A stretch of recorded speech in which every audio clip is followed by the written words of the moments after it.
Hello and प्रणाम। मेरा नाम सव्यसाचन मित्तल है।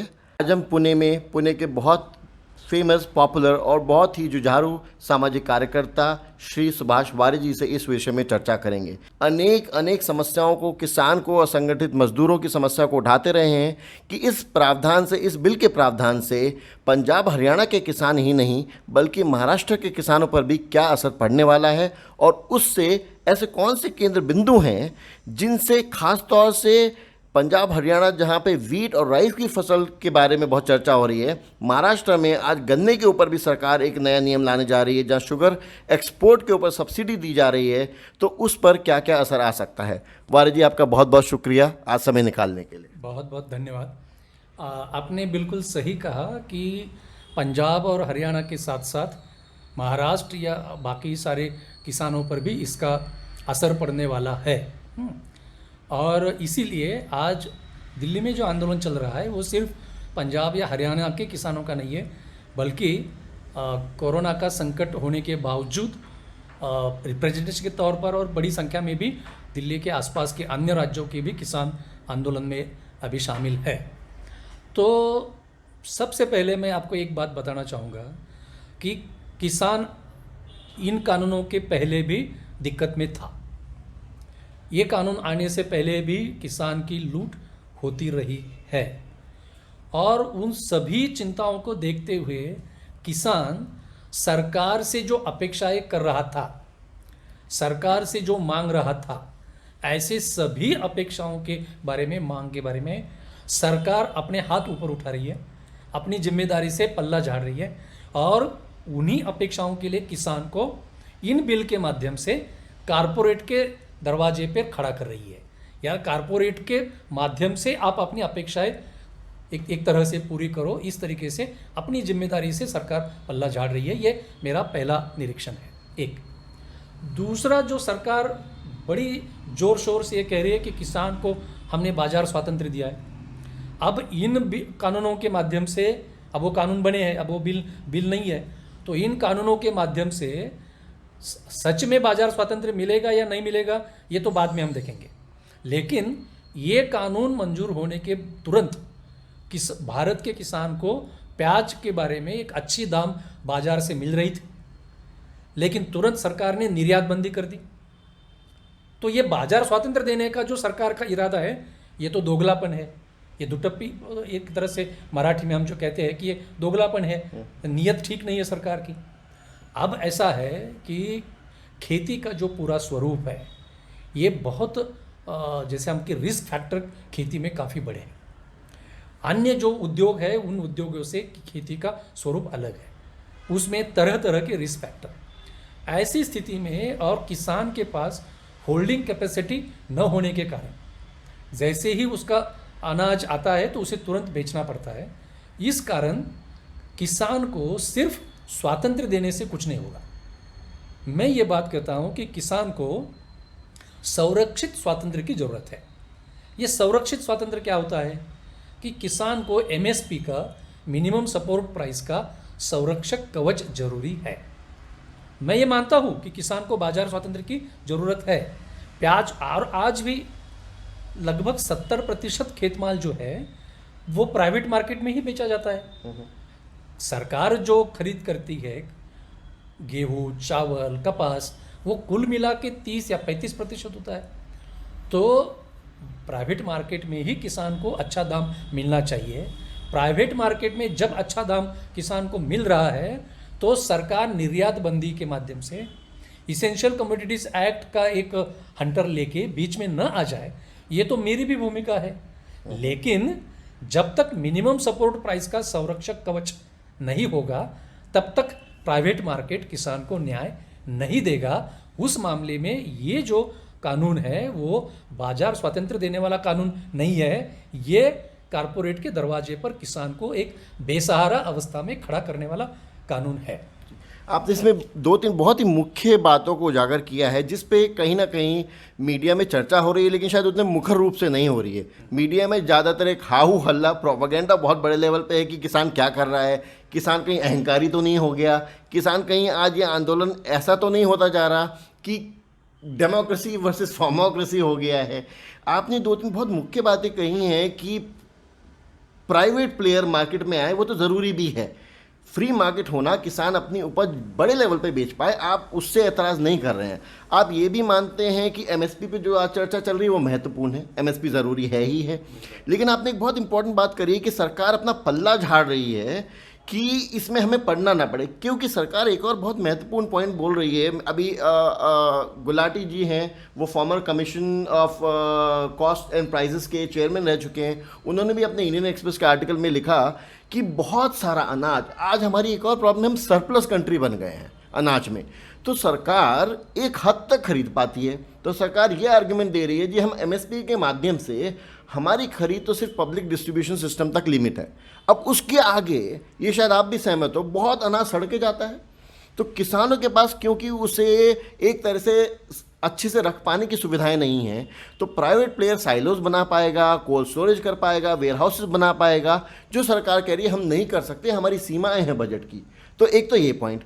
दूसरा, एमएसपी की जहां बात आ रही है, तो एक ये भी बहुत बड़ा आर्ग्यूमेंट है जिस पे आप सहमत होंगे, एमएसपी कभी भी नियम तो था नहीं, एक लॉ तो था नहीं, एक एडमिनिस्ट्रेटिव पॉलिसी थी, एक एडमिनिस्ट्रेटिव रूल था। तो आज किसान एमएसपी को एक नियम बनाने के लिए भी क्यों जोर दे रहा है? तो मेरा पहला सवाल, एमएसपी को नियम बनाना क्यों ज़रूरी है? दूसरा सवाल, क्योंकि छोटे किसान इसको चीज़ों को जोड़ के नहीं रख सकते। 80-86% किसान 2 हेक्टेयर से नीचे की लैंड रखते हैं, तो वो तो अपना माल कहीं पे भी, कहीं बहुत बड़े साइलोज नहीं बना सकते। तो प्राइवेट कंपनी नहीं आएंगी तो आज भी अनाज सड़ रहा है, बहुत सारा वेस्ट हो रहा है, तो उसका कैसे आंसर मिलेगा? देखिए, मैं पहले तो मिनिमम सपोर्ट प्राइस का कानूनन सहारा किसान अब नहीं मांग रहा है, वो सालों से मांग रहा है। वो डिमांड आज अचानक नहीं उठी है, वो पहले से है। और उसमें ये भी आप समझ लीजिए कि मिनिमम सपोर्ट प्राइस को कानूनन एक सपोर्ट देने के बाद उसमें कहीं भी अपेक्षित नहीं होता है कि जितना भी खेतमाल उपज आएगा वो सब सरकार खरीदे। मिनिमम सपोर्ट प्राइस के कंसेप्ट में वो अभिप्रेत नहीं है। मिनिमम सपोर्ट प्राइस के कंसेप्ट में अभिप्रेत ये है कि जैसे ही बाजार कीमत मिनिमम सपोर्ट प्राइस से नीचे जाएगी तो सरकार मंडी के माध्यम से हस्तक्षेप करे। जैसे महाराष्ट्र में पणन विभाग कहते हैं, तो वो हस्तक्षेप करे, वो खरीद शुरू करे। प्राइवेट प्लेस तो रहते ही है और वो रहने भी चाहिए, उनका रहना जरूरी भी है। कॉन्ट्रैक्चुअल फार्मिंग आज भी हो रही है। नहीं, वो अलग मुद्दा है, वो बाद में मैं बोलूँगा उसके बारे में। लेकिन जैसे ही बाजार की लिलाव की कीमत मिनिमम सपोर्ट प्राइस से नीचे जाती है तो मंडी के माध्यम से सरकार हस्तक्षेप करे, खरीद शुरू करे। जैसे ही सरकार खरीद शुरू कर देते हैं तो अपने आप कीमत जो है वो मिनिमम सपोर्ट प्राइस के लेवल पे स्थिर हो जाती है, तो सरकार को सब खरीदना नहीं पड़ता है। ओके, तो ये सरकार कर सकती है। एक बात मैं आपको एक उदाहरण दे दूंगा, इसमें स्टेट गवर्नमेंट्स का ज़्यादा रोल है और हर तरह के हर एक स्टेट गवर्नमेंट्स का रोल है। तेलंगाना अभी नया बना हुआ छोटा राज्य, वहाँ पिछले साल मक्कई का उत्पादन ज़्यादा हो गया। अभी उसकी जो मिनिमम सपोर्ट प्राइस है वो 1850 रुपये पर क्विंटल है। तेलंगाना राज्य सरकार ने लगभग 6 लाख टन की मकई की खरीद की, मिनिमम सपोर्ट प्राइस पे की। 1850 का भाव कि तेलंगाना के किसानों को मिला। महाराष्ट्र सरकार ने नहीं की। यहाँ के किसानों को 1000 या 1100 के आसपास का दाम मिला, लगभग इतनी की लूट हो गई। ओके, तेलंगाना सरकार ने इतनी सारी मकई की खरीद के बाद अब ये तय किया है कि वो जो मकई खरीद होगा, मक्का, उसका वो जो पोल्ट्री फीड बोलते हैं ना, पोल्ट्री फीड है या फिर जो अलग अलग जो सुअर इंडस्ट्री होती है खाने के लिए, जो पोर्क इंडस्ट्री होती है उसके लिए, हाँ उसके लिए खाना बनाने का वो सब तय कर रहा है कि तेलंगाना सरकार वो करेगा। और इतना ही नहीं, तेलंगाना सरकार ने आगे जाके तेलंगाना के किसानों को ये बोला है कि अब आप इस साल मकई का जो क्षेत्र है वो कम करो, हाँ कोई और फसल आप पैदावार करो। तो ये सब सरकार की जिम्मेदारी होती है, सरकार ने करनी चाहिए, सरकार कर सकती है और इसमें सरकार को सब खरीदना नहीं पड़ता है। अब आपका जो दूसरा मुद्दा है कि सरकार ये स्टाइलोज या भंडारण के लिए, स्टोरेज के लिए ये नहीं कर सकता, ये मुझे मंजूर नहीं है। आज लगभग मेरे ख्याल से 2 साल पहले ही 24 लाख करोड़ का हमारा बजट था भारत सरकार का, और उसमें भी अगर बड़े बड़े उद्योगपतियों को जो छूट दी जाती है, एग्जम्पशंस दिए जाती है बजट में, तो हमारे जो अर्थशास्त्री है उनका ये कहना है कि 2 साल पहले हमारा बजट 36 लाख करोड़ का हो सकता था जब वो 24 लाख करोड़ का था। तो सरकार की प्रायोरिटी यहाँ इंपॉर्टेंट है। सरकार ये सब सुविधाएं दे सकती है। मैंने यही कहा कि जो सुविधाएं किसान मांग रहा है उसके लिए सरकार ने अपना पल्लू झाड़ना, अपनी जिम्मेदारी ये करना ठीक नहीं है। सरकार ये कर सकती है। सरकार उसके लिए किसान से एक रिजनेबल कोई अगर उसको लेना है कीमत उसकी भंडारण की इसकी तो ले भी सकती है, लेकिन ये सुविधाएं सरकार कर सकती है। सरकार ने ये अपनी जिम्मेदारियों से हटना नहीं चाहिए। आपने 2-3 बहुत महत्वपूर्ण बातें करी हैं। तेलंगाना की आपने बात करी, तो जैसा अभी 19-20 में पीएम किसान योजना भी जब लॉन्च हुई, जब बजट में इसका प्रावधान आया, तो एक ये बहुत बड़ी चर्चा शुरू भी हुई और आज वापस से सरकार कहीं ना कहीं ये कह रही है कि जो एक्सेस प्रोड्यूस है, स्पेशली पंजाब और हरियाणा में, आपने तेलंगाना में बताया मेज़ अगर एक्स्ट्रा मक्का वहाँ पे प्रोड्यूस हो रहा है तो इसको जो हम WTA के अंतर्गत एक हम डायरेक्ट इनकम सपोर्ट प्राइस जिसे कहा जाता है, डायरेक्ट इनकम जो सपोर्ट दिया जा रहा है, तो तेलंगाना में लगभग 10,000 रुपये प्रति साल दिया जा रहा है। उड़ीसा में एक कालिया स्कीम के अंतर्गत 25,000 रुपये दिया जा रहा है। तो कहीं ना कहीं सरकार ये चाह रही है, सरकार अलग अलग मंचों से कह रही है कि इस माध्यम से, इस बिल के माध्यम से किसानों को दूसरी क्रॉप्स पे शिफ्ट करने का इंसेंटिव मिलेगा।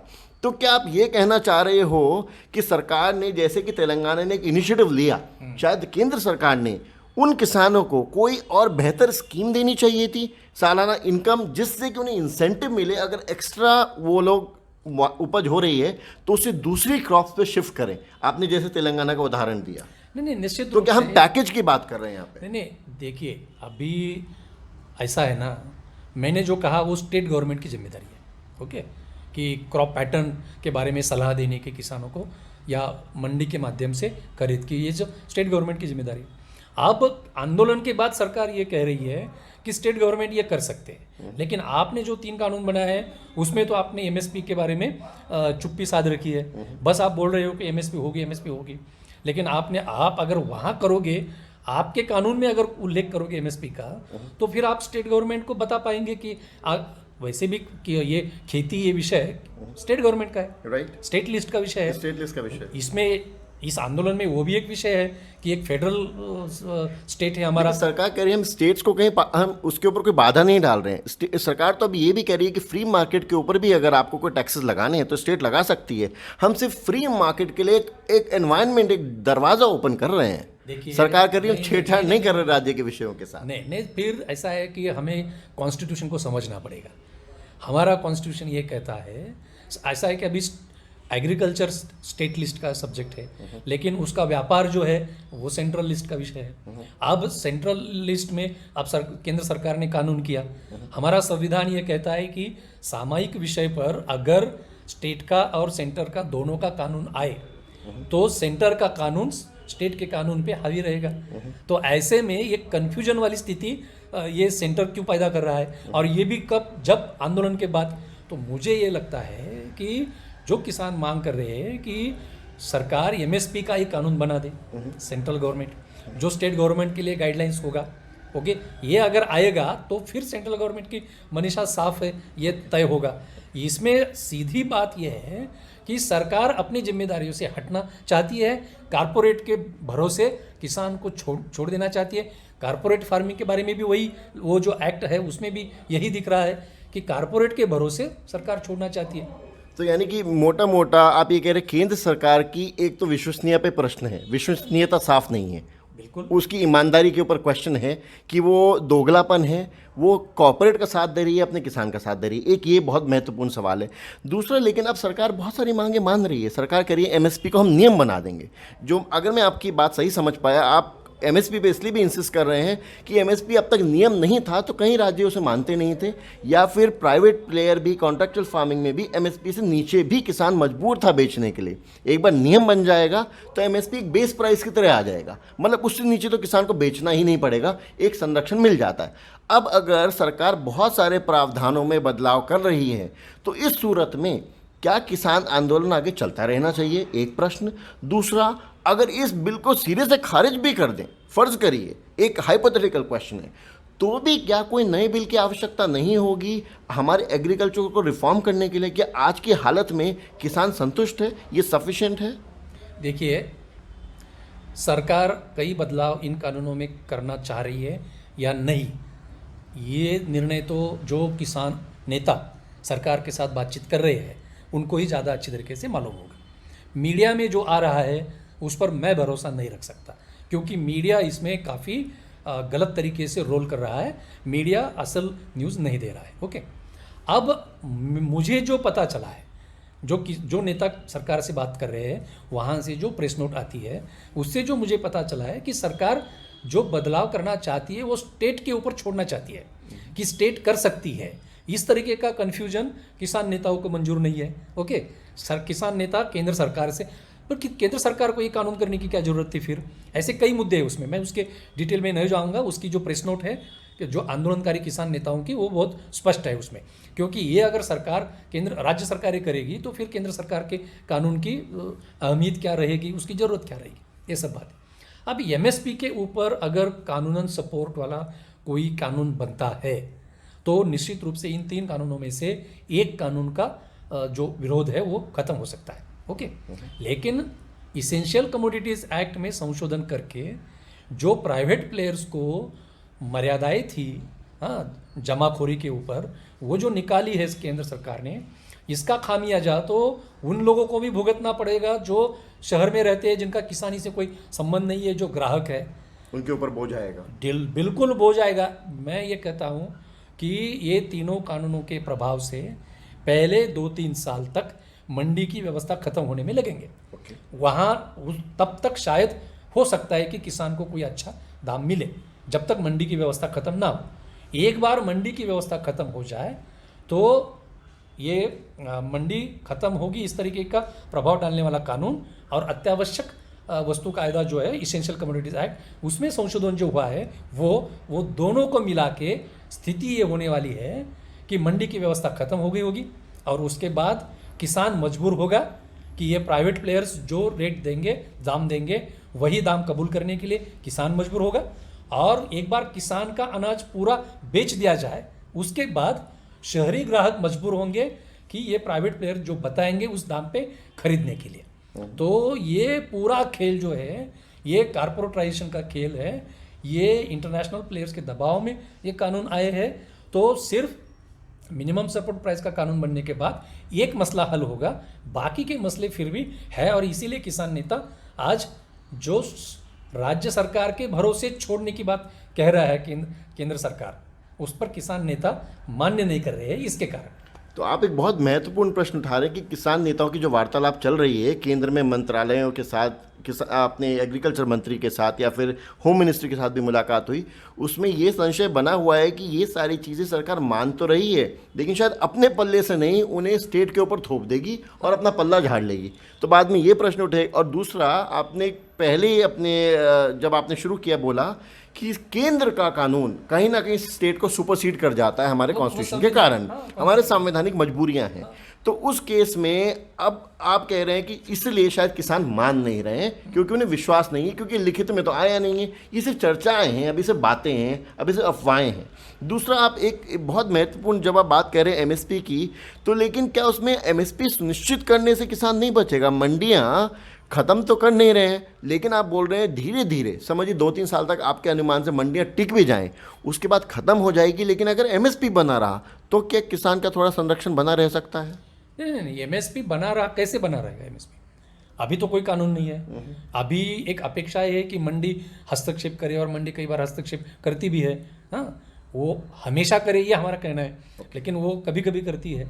तो अगर मंडी भी खत्म हो जाए तो एमएसपी का मसला तो पूरा खत्म ही हो जाएगा। अगर मंडी ही नहीं रहेगी तो मंडी नहीं रहेगी। हाँ, दूसरी चीज़ यह है कि बीच में एक बात आई थी कि वो कानून बना तो नहीं, लेकिन महाराष्ट्र गवर्नमेंट देवेंद्र फडणवीस के समय उन्होंने बात कही थी कि हम एमएसपी का ऐसा कानून करेंगे कि जो प्राइवेट प्लेयर्स है उनको एमएसपी के नीचे अगर वो खरीद करेंगे तो वो गुनाह होगा और उनको सजा होगी।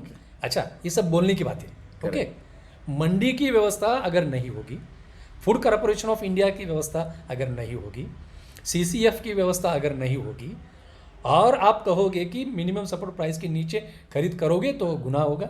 हाँ, आप मिनिमम सपोर्ट प्राइस के पर ही खरीदने का बंधन डाल सकते हैं, लेकिन आप खरीदने का बंधन कैसे डाल सकते हो? वो प्राइवेट प्लेयर्स अगर 2 साल चुप बैठे, उन्होंने खरीद करना ही बंद कर दिया, वो कर सकते हैं।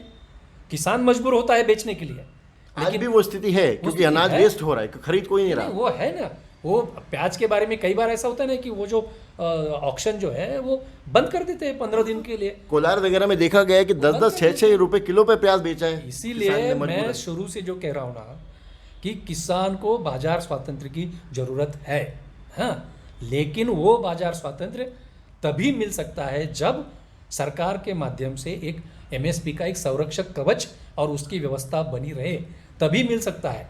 प्राइवेट प्लेयर्स किसान को तभी न्याय देते हैं जब सरकार के हाथ में मिनिमम सपोर्ट प्राइस का हंटर होगा, तभी न्याय देते हैं। तो आप एक महत्वपूर्ण बात कह रहे हैं कि सरकार ने मिनिमम सपोर्ट प्राइस के ऊपर लॉ लाके सुनिश्चित तो करना ही चाहिए, लेकिन जो उसको फॉलो नहीं करता है उसके ऊपर दंडात्मक कार्रवाई भी होनी चाहिए। बिल्कुल जी। अब मैं अपने डिस्कशन के अंतिम चरण की तरफ बढ़ता हूँ। आपसे 2 और प्रश्न पूछना चाहूँगा। एक राजनीतिक, एक बहुत बड़ा प्रोपागेंडा, इंफॉर्मेशन, चर्चा विमर्श हुआ है कि भाई जब भारतीय जनता पार्टी विपक्ष में थी तो स्वर्गीय अरुण जेटली ने भी इसका तब विरोध भी किया था एक अलग माध्यम से, और जब यूपीए की सरकार थी तब अभी जब महाराष्ट्र में राष्ट्रवादी एक सरकार का हिस्सा है तो शरद पवार ने लेटर भी लिखा था। तो क्या इससे एक प्रश्न उजागर होता है कि भारतीय जनता पार्टी और कांग्रेस कहीं इन दोनों के ऊपर से ही तो विश्वास नहीं उठ गया है किसानों का? क्योंकि आज किसान भारतीय जनता पार्टी की सरकार के विपक्ष में खड़ा है दिल्ली में और सारे देश में, और कांग्रेस का भी साथ नहीं चाहता। किसान कह रहा है हम इंडिपेंडेंटली लड़ेंगे। तो कहीं किसान का दोनों ही पार्टियों पे से विश्वास तो नहीं उठ गया, या ये दोनों ही मुख्य राजनीतिक पार्टी किसान को रस्साकशी के गेम में तो नहीं उलझा रही? नहीं, बिल्कुल मैं आपसे सहमत हूँ। देखिए, और मेरा प्रश्न है, मेरा सिर्फ प्रश्न है। अरे ठीक है, ठीक है, ठीक है, ठीक है। अच्छा, ऐसा है कि किसान इस आंदोलन को गैर राजनीतिक रखना चाहते हैं। इसका कारण ही ये है कि जब विपक्ष में होते हैं तब किसान की बात करते हैं, सत्ता में आते हैं तो पलट जाते हैं। ये भारतीय जनता पार्टी के बारे में भी सच है। मैं मेरा एक अनुभव आपको बता दूं कि 2019 के लोकसभा चुनाव में कांग्रेस पार्टी के मैनिफेस्टो के ऊपर एक पब्लिक प्रोग्राम हो रहा था। महाराष्ट्र के पूर्व मुख्यमंत्री पृथ्वीराज चौहान उस मीटिंग में थे। अभी आज वो आंदोलन में साथ है किसानों के, हम भी उनके साथ आंदोलन कर रहे हैं, बिल्कुल कर रहे हैं। लेकिन उस आंदोलन में हम ये सवाल भी उठा रहे हैं कि कांग्रेस के मैनिफेस्टो में we will repeal the APMC act ये लिखा है, और उस समय 2019 के लोकसभा चुनाव के प्रचार में एज ए सोशल एक्टिविस्ट मुझे बुलाया गया था कांग्रेस के मैनिफेस्टो के बारे में बोलने के लिए। और उस पब्लिक मीटिंग में जब मैंने कांग्रेस के मैनिफेस्टो में बहुत सारी अन्य चीज़ें जो है उसकी वकालत की थी, वो अच्छे ये बोला था, लेकिन पब्लिक मीटिंग में पृथ्वीराज चौहान जी के सामने मैंने ये कहा था कि आपके मैनिफेस्टो में ये जो प्रोविजन है कि we will repeal the APMC act, ये गलत है, और अगर ये करेंगे आप तो हम उसका विरोध करेंगे। लेकिन आज कांग्रेस शासित जो राज्य है वहाँ भी केंद्र सरकार के ये जो 3 कानून है उसको निरस्त करने वाले कानून बन रहे हैं। तो हम स्वागत कर रहे हैं कांग्रेस का। लेकिन कांग्रेस की बुनियादी नीति जो है ये पूरे फ्री इकोनॉमी के बारे में, किसानों को लेकर ये क्या है, ये सवाल हम भी उठा रहे हैं आंदोलन में। तो निश्चित रूप से, और इसी कारण किसान आंदोलन को गैर राजनीतिक रखना चाहते हैं। तो मेरा ये पूरा मानना है कि किसान को, असंगठित मजदूरों को अपने हक लेने के लिए हमेशा जनता का तीसरा पक्ष खड़ा करना होगा। जो मुख्य 2 दल है, एक सत्ता में रहता है, एक विपक्ष में रहता है, वो कभी कभार आपकी बाजू लेंगे, आपके साथ आएंगे, हम स्वागत भी करेंगे।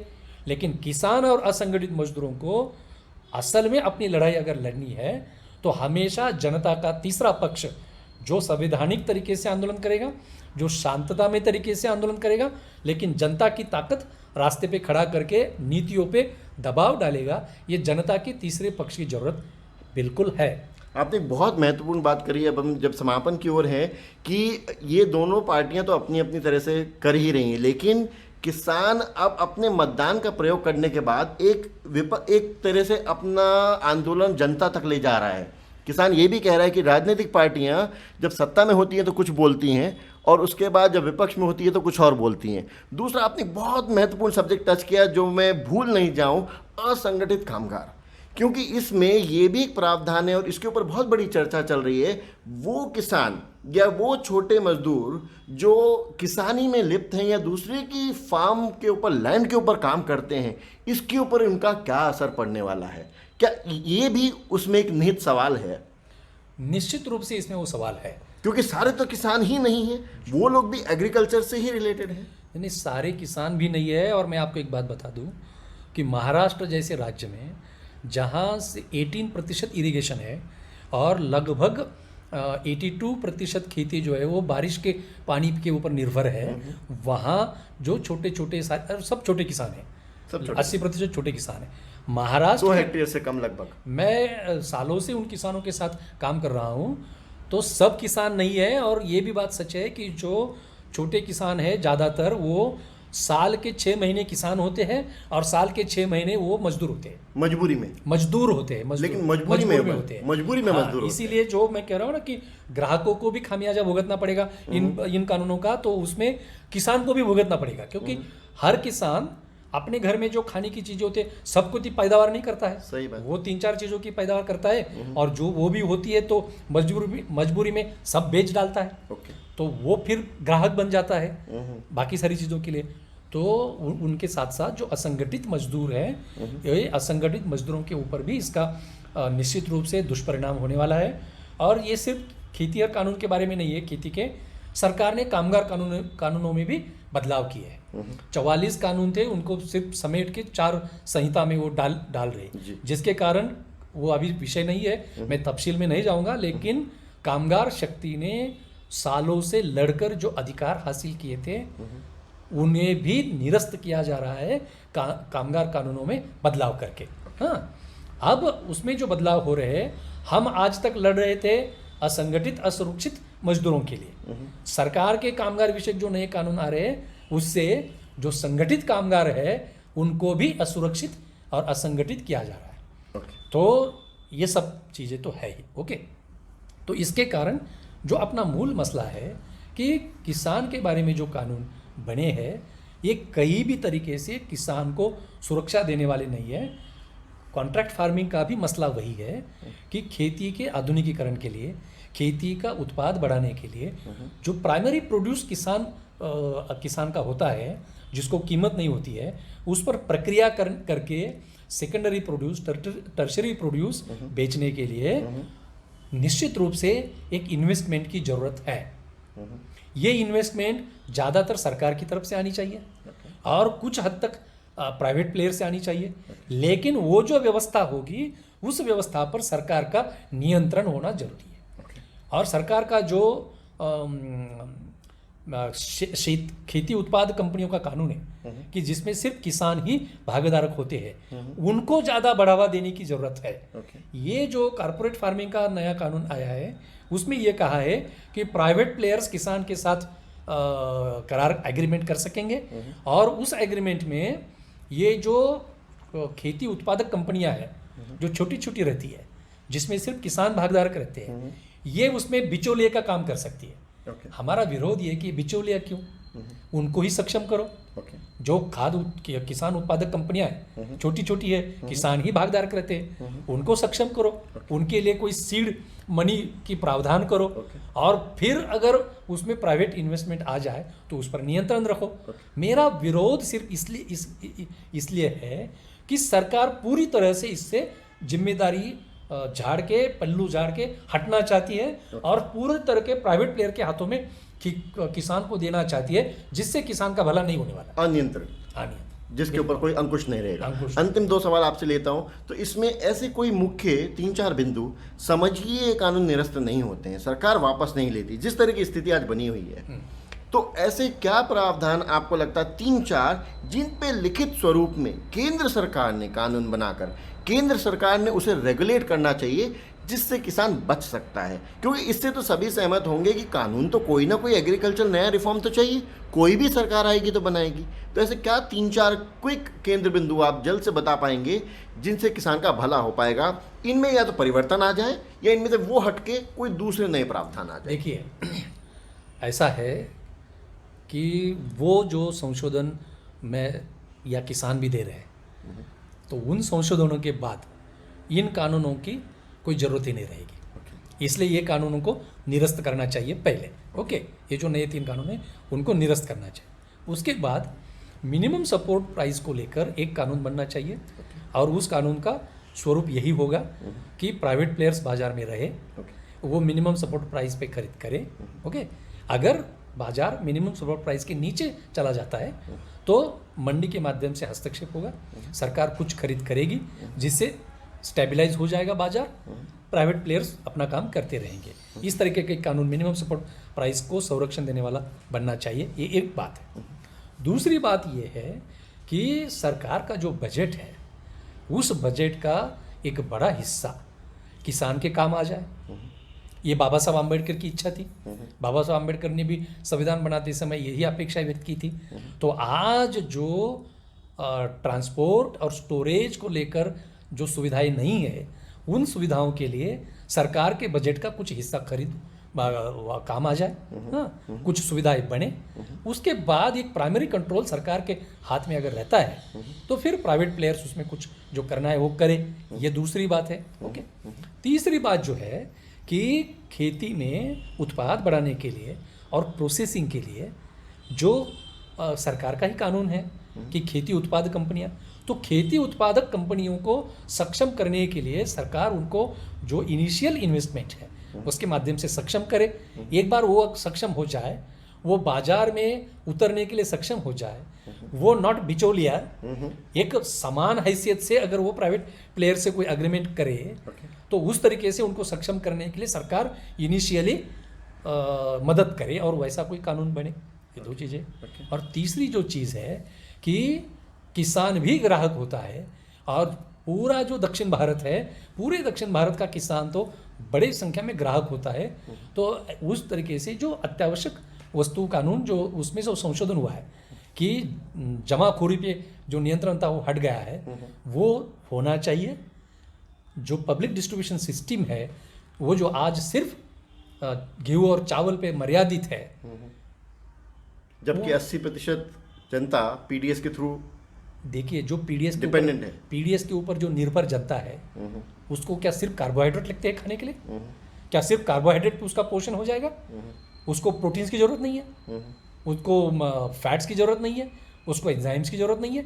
तो पब्लिक डिस्ट्रीब्यूशन सिस्टम का दायरा बढ़ना चाहिए। ये हो सकता है। ये सरकार हम क्या करें ये जो बोल रही है ना, ये बिल्कुल सरकार का निकम्मापन है। ये सरकार को कुछ करना नहीं है। सरकार बहुत कुछ कर सकती है। सरकार का जो बजट है उस पर किसान और असंगठित मजदूरों का जो हक है वो पहले वो हक दिलाए और फिर प्राइवेट प्लेयर्स की बात करें। इतना अगर हो जाए तो निश्चित रूप से एक बैलेंस स्थिति आ जा सकती है। सरकार भी रहे, सरकार का संरक्षक कवच रहे, और सरकार के संरक्षक कवच के बाद प्राइवेट प्लेयर्स भी अपना काम कर सकती है। तो ये संतुलित स्थिति हो सकती है। मैं सही समझता हूँ, आप कह रहे हैं कि सरकार अपना पल्ला झाड़ने की जगह टोटल प्राइवेट प्लेयर को लाने की जगह खासतौर से आपने एक बहुत महत्वपूर्ण बात करी कि पीडीएस में भी थोड़ा अच्छे से रोबस्ट काम करे, उसको थोड़ा संगठित करे, उसको ऑर्गेनाइज करे, उसके ऊपर डिसिप्लिन लाए। क्योंकि आप कह रहे हैं कि वरना पीडीएस में इसीलिए शायद पंजाब हरियाणा के किसान ज़्यादा थोड़े चिंतित भी हैं क्या, क्योंकि वीट और राइस पीडीएस का बहुत बड़ा भाग है। लेकिन आप कह रहे हैं लेकिन बाकी चीज़ों का भी उसका भाग बनाएंगे तो बाकी किसानों को भी एक सहूलियत मिलेगी। अब मैं अपने अंतिम प्रश्न की तरफ आता हूँ कि अगर समझिए जब ये कानून अगर रिपील नहीं होता, आपको क्या अंदेशा है किस हद तक, किस लंबे समय तक किसान ये लड़ाई लड़ने के लिए तैयार हैं? उससे किसान का भी नुकसान हो रहा है और उससे क्या निकल के आने वाला है, या इसमें से कोई सॉल्यूशन निकालने के लिए और क्या कोई उपाय किसान करेगा? सिर्फ बैठा रहेगा या कोई और उपाय भी करेगा? देखिए, किसान अब आर पार की लड़ाई की मानसिकता में है। वो बैठा रहेगा, उसका नुकसान होगा, काम कौन करेगा, ये सब चीज़ें के बारे में वो सोचेगा बात। वैसे भी आज तक वो जो उपज करता था उसकी भी लूट होती थी, तो अब लूट से बचने के लिए किसान आर पार की लड़ाई में है। मुझे जो दिख रहा है वो ये है कि जिस निर्धार के साथ किसान बैठे वहाँ पे आंदोलन में, और जिस तरीके से एक के बाद एक रोड वो जाम कर रहे राजधानी के तरफ आने वाले हैं, और वो भी पूरी तरीके से शांतता में तरीके से, कहीं भी पत्थर नहीं उठाया जा रहा है, कहीं भी हिंसा नहीं है, संवैधानिक तरीके से, शांतिमय तरीके से, कानून के तरीके से। तो मुझे ये लगता है कि जिस तरीके से 2014 में जब नरेंद्र मोदी सरकार आई थी और उन्होंने जमीन अधिग्रहण और पुनर्वास के कानून में बदलाव किए थे और किसानों ने उस समय बहुत ताकत लगा के उसको विरोध किया था और केंद्र सरकार को तब पीछे हटना पड़ा था। उन जो जमीन अधिग्रहण और पुनर्वास संशोधन के उससे हटना पड़ा था। उसी तरीके से इस बार भी किसान शक्ति के सामने सरकार को झुकना पड़ेगा। इसमें कोई कमजोरी नहीं मानना चाहिए, अपमान नहीं मानना चाहिए। वो मतदाता है, उन्होंने सरकार बनाई है, जिन्होंने सरकार बनाई है उनके जिद के सामने झुकना ये डेमोक्रेसी है। तो ये तो मतलब ये तो सरकार के लिए अच्छी बात होगी, सरकार के लिए इज्जत बढ़ाने वाली बात होगी। जिन मतदाताओं ने सरकार बनाई है उन मतदाताओं की जिद के सामने झुकना ये सरकार की इज्जत बढ़ाने वाला काम होगा और वही होगा, ये मेरा मानना है। जी, बहुत बहुत धन्यवाद। इसमें एक अंतिम सवाल ये कि महाराष्ट्र का किसान भी उसी उत्साह, एनर्जी, साहस के साथ डटा हुआ है क्या बाकी किसानों के साथ? क्या महाराष्ट्र में भी अलग अलग जगहों पे किसान उस आंदोलन को आगे बढ़ाने का सोच रहे हैं या बढ़ा रहे हैं? निश्चित बढ़ा रहे हैं। अभी अन्य राज्यों में भी बढ़ा रहे हैं। कर्नाटक में काफ़ी बड़े पैमाने पर आंदोलन हो रहा है। महाराष्ट्र में इन सॉलिडेरिटी हर जिले में आंदोलन हो रहे हैं। अब दिक्कत ये है कि कोरोना के चलते किसानों के सामने भी दिक्कत है कि दिल्ली तक जाना, अब कोरोना के चलते नियम बदल रहे हैं। आप जाके वापस आओगे दिल्ली से तो आपको फिर RT-PCR टेस्ट करनी पड़ेगी, ये सब आ रहा है। तो दिक्कतें हैं, लेकिन अपनी जगह से किसान महाराष्ट्र का, बाकी राज्यों का इन सॉलिडेरिटी प्रोटेस्ट कर रहा है। मैं सवाल ये पूछूंगा कि जो सरकार कह रही है कि ये कानून किसान के पक्ष में है, तो सरकार पे भरोसा रख के महाराष्ट्र के किसान इन कानूनों के पक्ष में रास्ते पर आ रहे हैं क्या? नहीं आ रहे, बिल्कुल नहीं आ रहे। वो अपने घर पे है, लेकिन घर पे रह के भी वो उनकी जो शांति है, उनका मौन भी दिल्ली में जो बैठे हैं उन किसानों के आंदोलन के पक्ष में। जी, बहुत बहुत धन्यवाद सुभाष वारे जी का। एक बार दोबारा आपने समय निकाला और बहुत सारी जानकारी दी। महत्वपूर्ण आपने आखिर में बताया कि सरकार के लिए एक बड़प्पन और इज्जत अफजाई का मौका मिलेगा, वो डेमोक्रेसी की जीत होगी, सरकार की हार नहीं होगी। जी, बहुत बहुत धन्यवाद सर आपका।